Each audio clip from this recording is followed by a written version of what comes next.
Bonjour tout le monde, c'est Monsieur 2X. Donc dans cette vidéo, nous allons discuter des prochaines, donc des deux et même des deux dernières caractéristiques des fonctions du deuxième degré. Donc c'est à savoir la concavité d'une fonction du deuxième degré et le signe d'une fonction du deuxième degré. Et nous allons voir qu'en fait, ces deux caractéristiques vont influencer automatiquement, vont fixer automatiquement d'autres caractéristiques. Donc c'est pour ça que le titre, je me limite à concavité et signe. Alors, par rapport à la concavité. Donc la concavité, qu'est-ce que ça représente? Tout compte fait. Alors, la concavité d'une fonction, alors la concavité ne se limite pas au niveau des fonctions du second degré. La concavité d'une fonction décrit en fait la façon dont la courbe s'oriente. Donc, qu'est-ce que j'entends par là? Alors, il y a deux types d'orientation. Il y a celle où on parle de concavité tournée vers le haut, et on parle de concavité tournée vers le bas. Donc, on va représenter graphiquement le principe. Donc, par exemple, le graphique qui se retrouve là, la courbe représentative qui est présentée ici, eh bien, admet une concavité tournée vers le haut. Alors, pourquoi? Remarquez que la courbe, qu'est-ce qu'elle fait, cette courbe? Eh bien, elle fait un sourire. On remarque, donc par exemple, si on se limite ici, on pense à cette fonction comme une parabole, on remarque que les branches de la parabole montent. Moi, dans la suite, ce que je vais dire, c'est que la parabole fait en quelque sorte un sourire. Donc, si votre courbe représentative fait un sourire sur une certaine portion d'intervalle, eh bien, ça veut dire que sur cet intervalle, donc par exemple, ce serait l'intervalle ici, sur cet intervalle-ci, donc voilà l'extrémité droite et l'extrémité gauche, donc ce serait sur cet intervalle-ci, eh bien, on dira que sur cet intervalle, la concavité est tournée vers le haut. La courbe représentative, le graphique, fait un sourire. Et celle vers le bas, eh bien, c'est le contraire. Les branches, si on réfléchit à cette courbe comme une parabole, eh bien, les branches de votre parabole, elles descendent. Elles sont tournées vers le bas.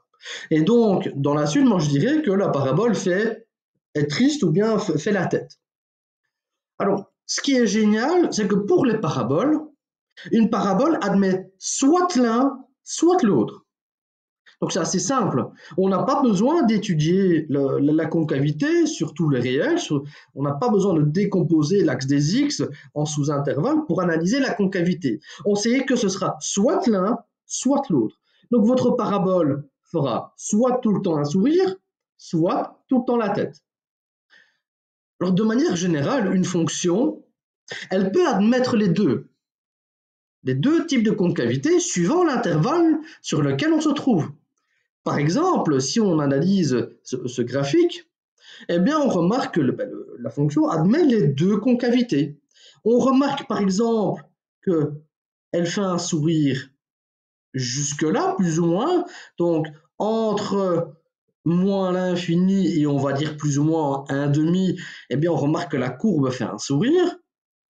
Puis, entre 1 demi et alors on va dire ici 1,75 plus ou moins, on dirait, eh bien la courbe fait la tête. Et puis de nouveau à partir de ce point-là alors ici elle monte fortement, mais ce sera juste pour les x jusqu'à l'infini, jusqu'à plus l'infini, eh bien la courbe fait de nouveau un sourire. Donc de manière générale, une fonction admettra les deux types de concavité, en tout cas elle pourrait avoir les deux types de concavité. Tandis que les paraboles, ce à quoi on est intéressé dans ce chapitre, eh bien, n'admettra soit l'un, soit l'autre. Donc, c'est assez simple. Et ce qui est encore plus simple, c'est que vous connaissez déjà le paramètre qui va influencer le type de concavité.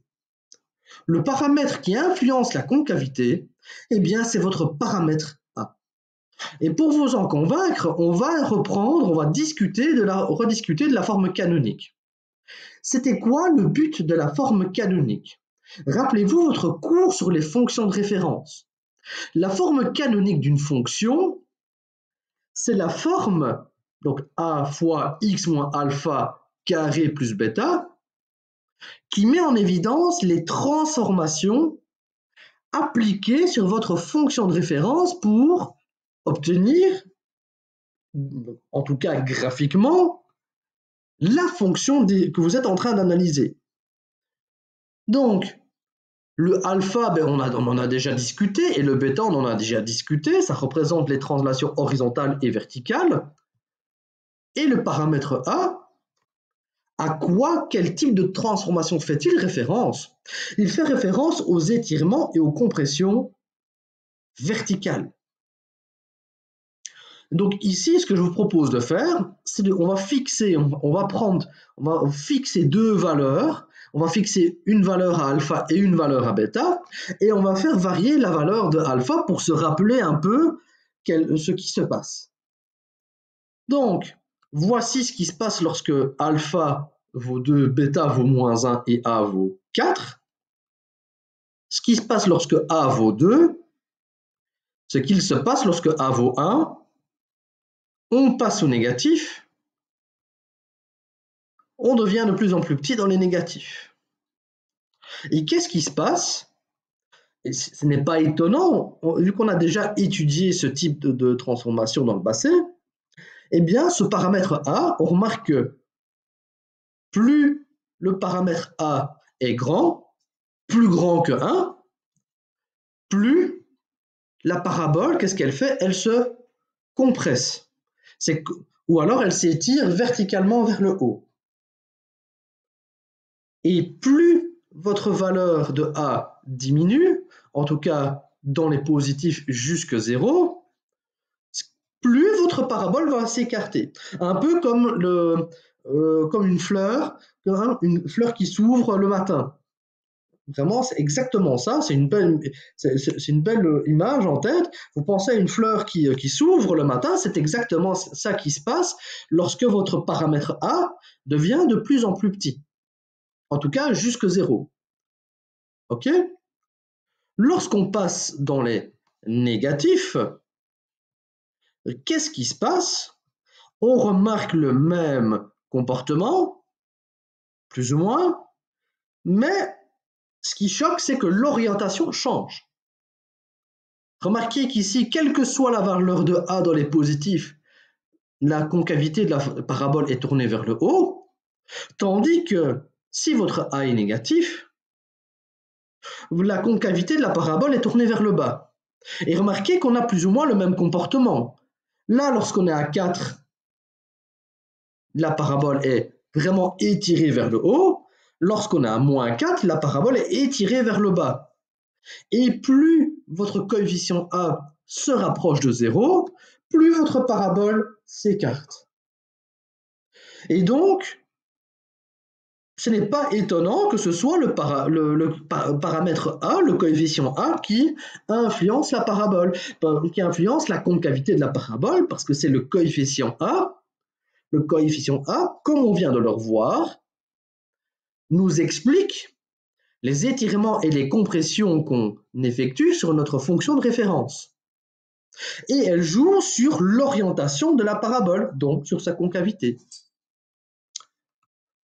Et donc, ce qui est affiché maintenant à l'écran, eh bien, c'est exactement ce que je viens de rappeler. Et donc, on a la propriété.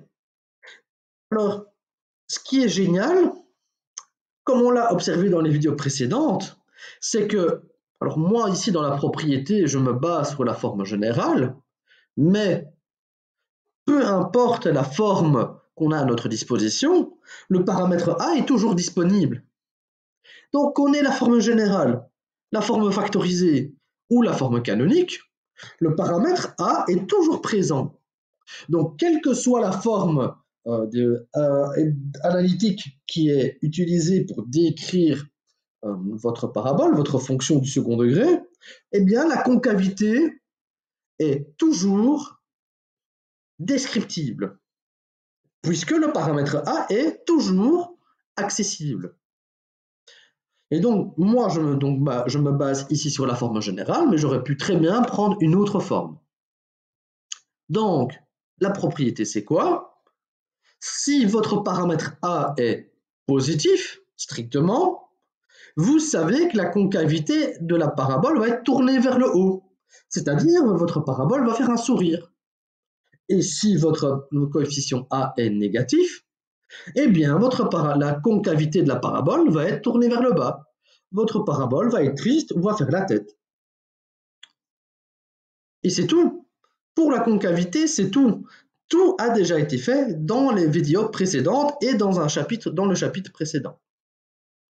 Alors, attaquons-nous maintenant à une propriété qui est automatiquement fixée d'eux-mêmes par la concavité.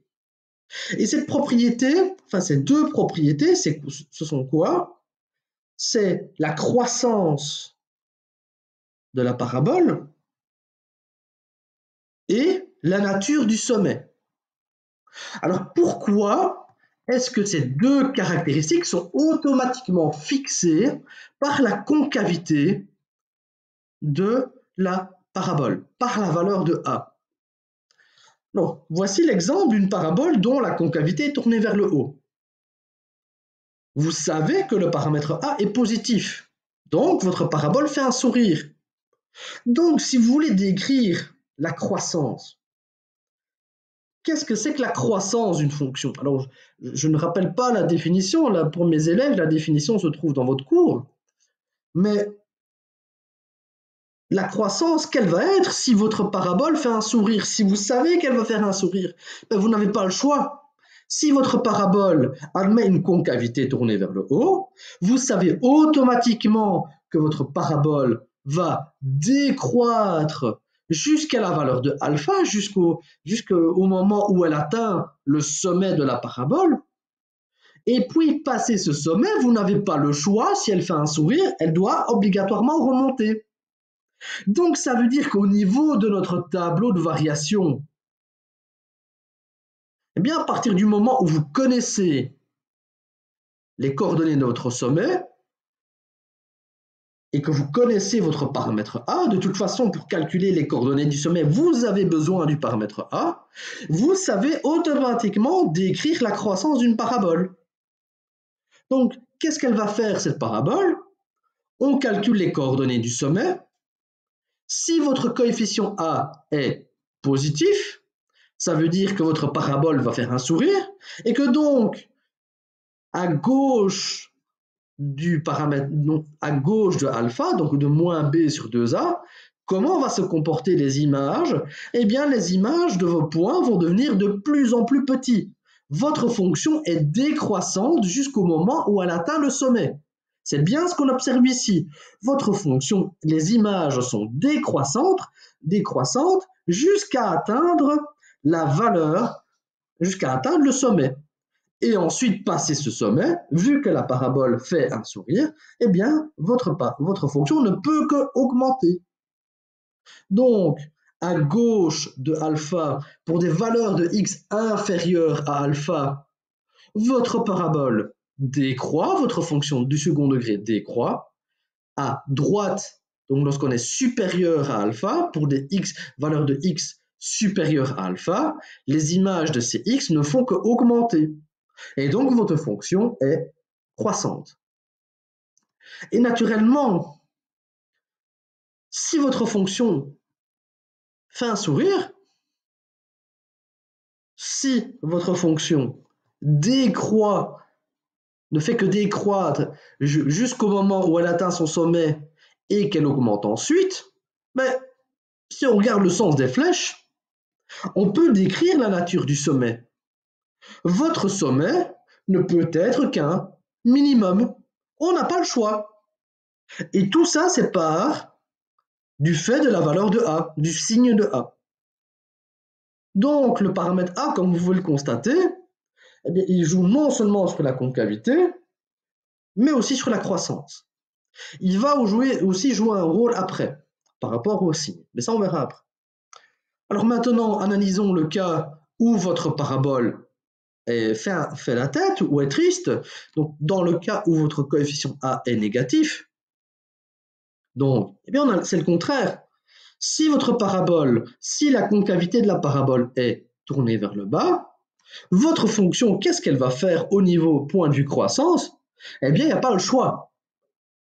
elle ne peut qu'augmenter jusqu'au moment où elle atteint son sommet, et elle ne peut que décroître par après. Donc votre fonction du second degré croît jusqu'au moment où elle atteint son sommet, et passé ce sommet, elle ne fait que décroître.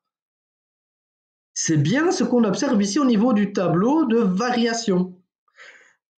La fonction est croissante jusqu'au moment où elle atteint son sommet, et elle décroît ensuite.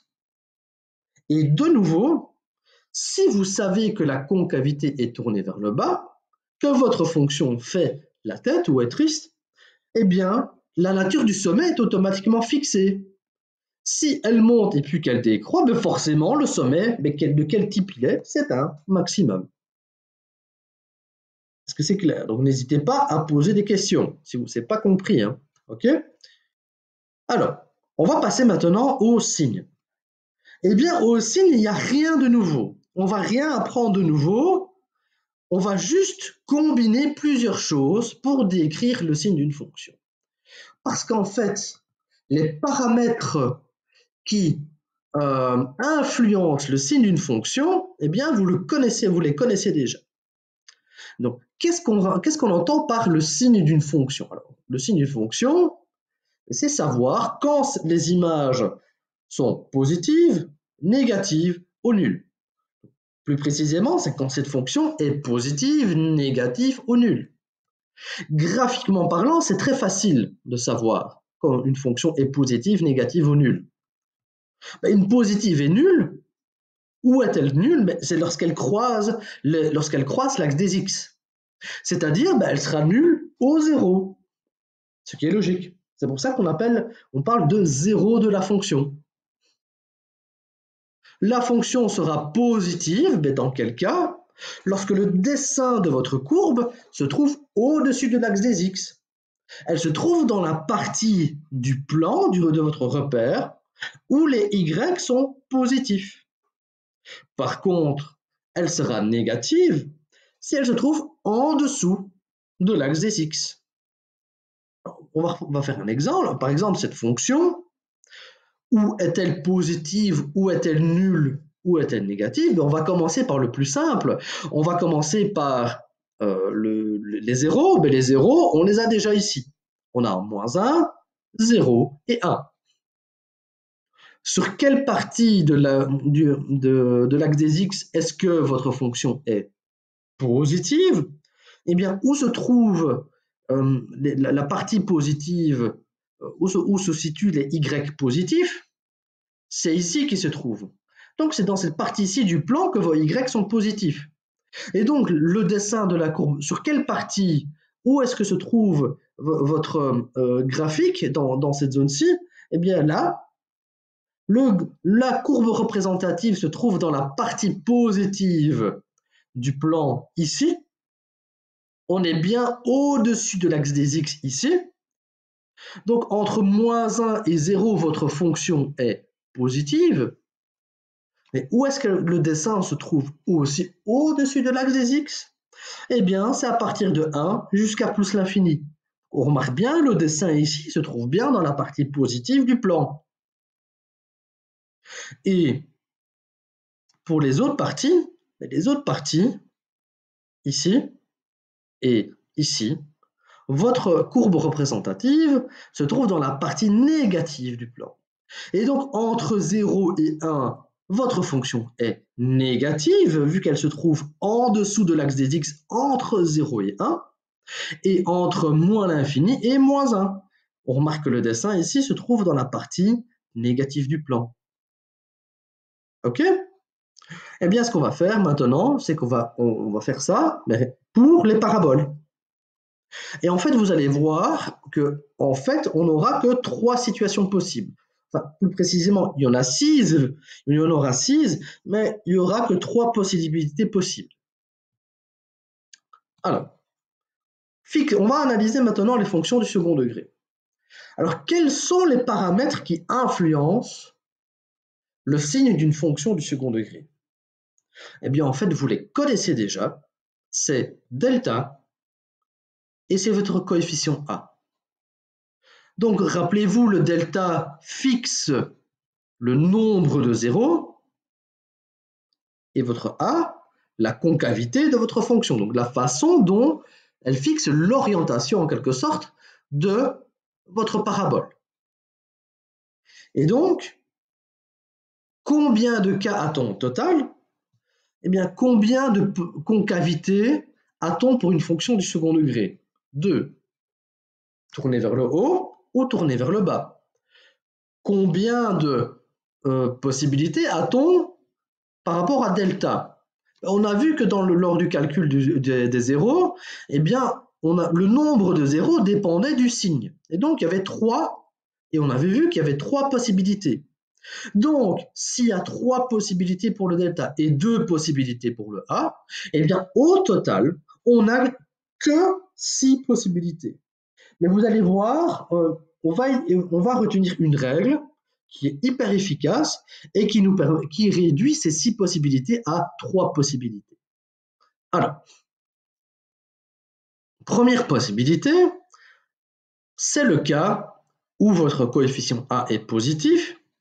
Donc la concavité de la parabole est tournée vers le haut, votre parabole fait un sourire, et votre delta est négatif. Donc si votre parabole fait un sourire et qu'elle n'admet pas de zéro, parce que rappelez-vous, delta négatif, ça veut dire qu'elle n'admet pas de zéro, eh bien un exemple de parabole, c'est par exemple cette parabole-ci.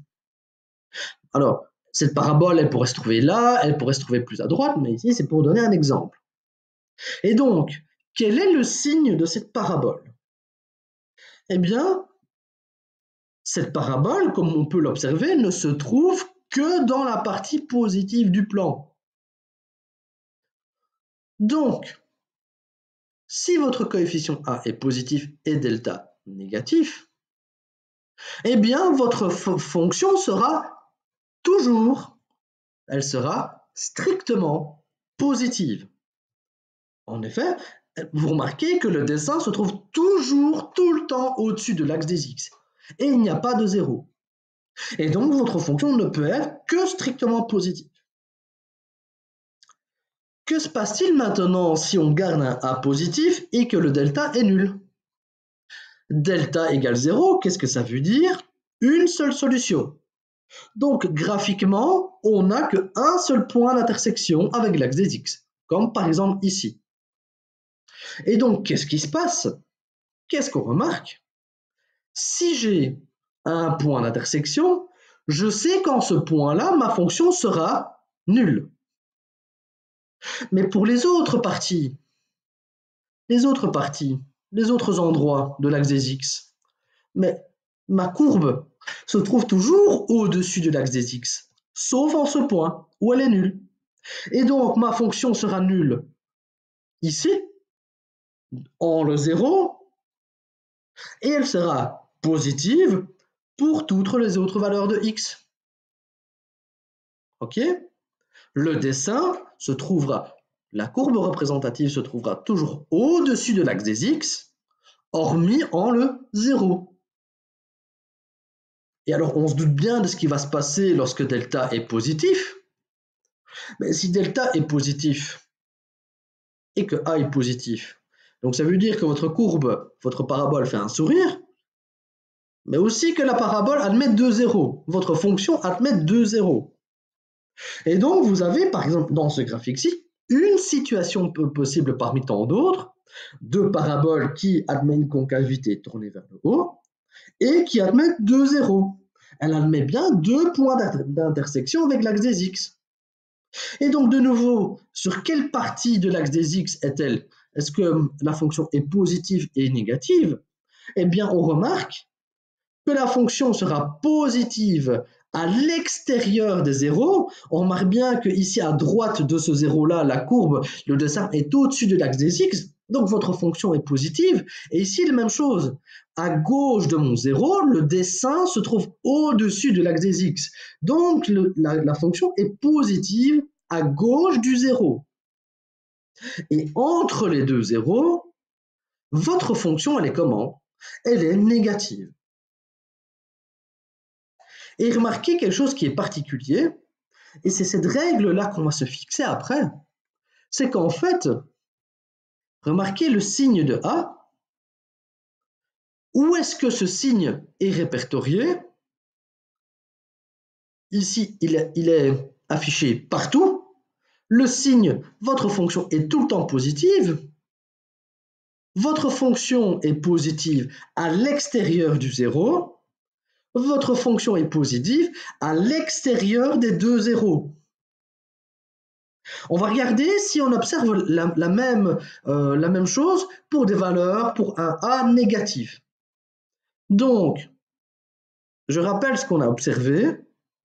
On observe ici que le signe du A est observé à l'extérieur des zéros. Là, j'ai pas de zéro, donc il est observé tout le temps. Là, j'ai un zéro, donc le signe du A, ici, il est positif, donc il est observé partout, sauf là. Et ici, j'ai deux zéros. Le signe du A qui est positif, où est-il observé? À l'extérieur du zéro. Entre mes deux zéros, ma fonction est négative. C'est le contraire. Regardons ce qui se passe pour un A négatif. Donc, si mon A est négatif et mon delta est négatif, et vous avez ici un exemple parmi tant d'autres de fonctions qui admet donc une concavité tournée vers le bas et aucun zéro.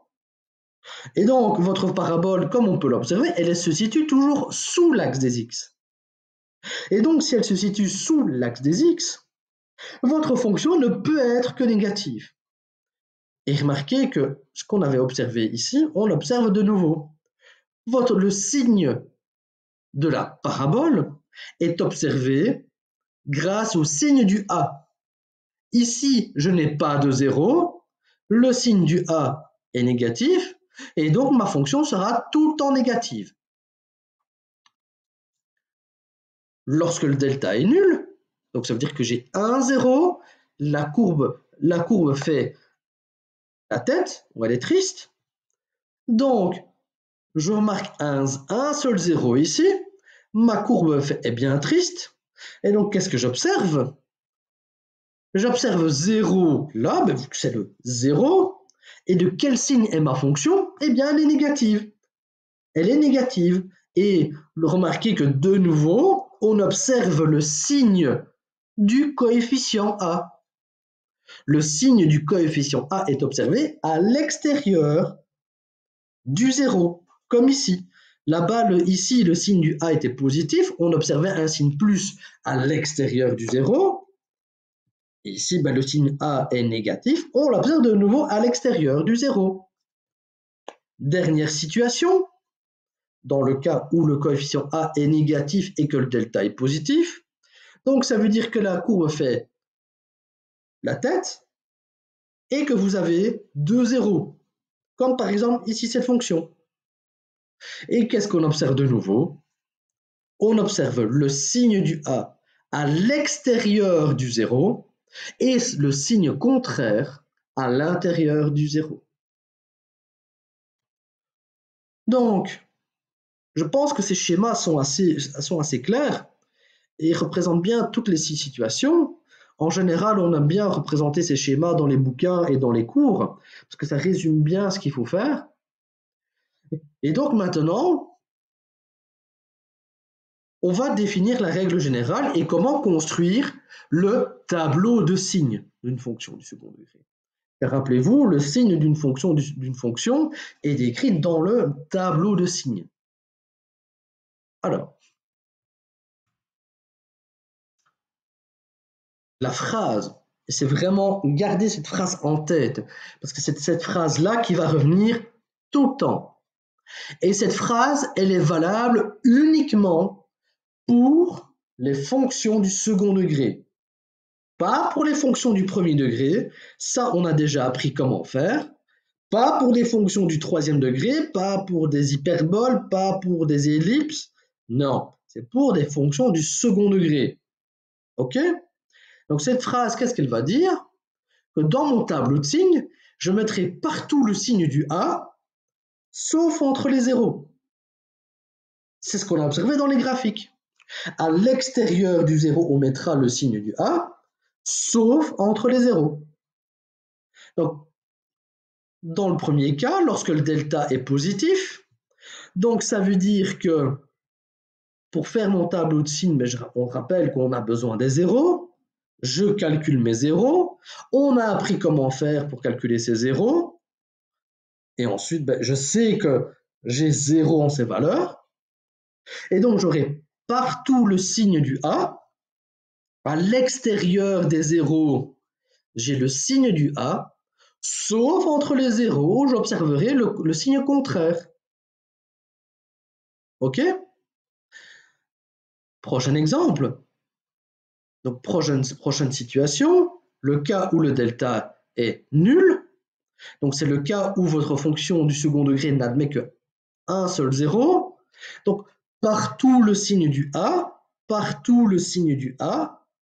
sauf entre les zéros. Ici, j'ai qu'un seul zéro, donc je ne sais rien analyser entre les zéros.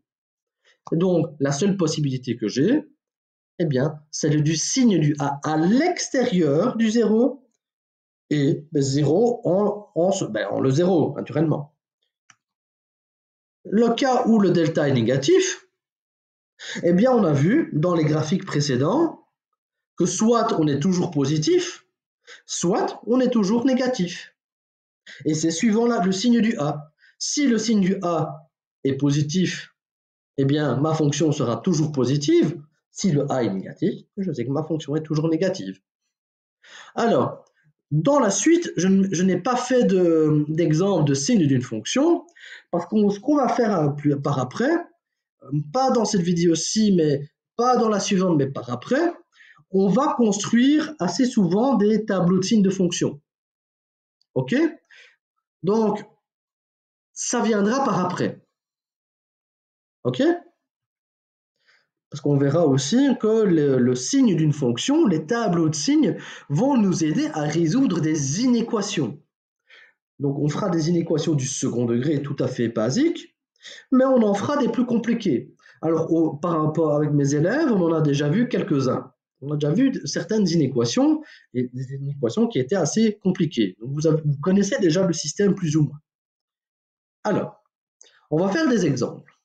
On va faire des exemples d'analyse de concavité de croissance. Donc, on prend l'exemple de f de x ici qui est x carré moins 3x plus 2. On analyse les coefficients.